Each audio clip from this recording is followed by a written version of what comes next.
मदन भण्डारी नेपालको कम्युनिस्ट आन्दोलनका प्रभावशाली नेता थिए। 2050 साल जेठ 3 गते अर्थात् 16 मे 1993 उहाँको मृत्यु एक रहस्यमय गाडी दुर्घटनामा भएको थियो। उहाँ चितवनको कार्यक्रममा सहभागी भएर काठमाडौँ फर्कदै हुनुहुन्थ्यो। रातको समय थियो, मौसम शान्त थियो।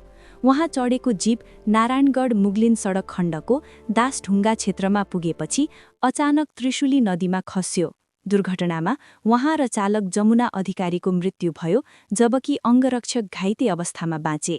यो घटना नेपाली राजनीतिमा ठूलो हलचल ल्याउने घटना बन्यो। धेरैले यसलाई सामान्य दुर्घटना नभई षड्यन्त्र भएको आशंका गरे। घटनाको छानबिनका लागि आयोगहरू बने, तर मृत्युको वास्तविक कारणबारे अझै पनि विभिन्न बहस र जिज्ञासा जारी छन्। मदन भण्डारीको निधनले नेपाली वामपन्थी आन्दोलनमा ठूलो क्षति पुर्यायो र उहाँ आज पनि जनताको नेताका रूपमा सम्झिनुहुन्छ।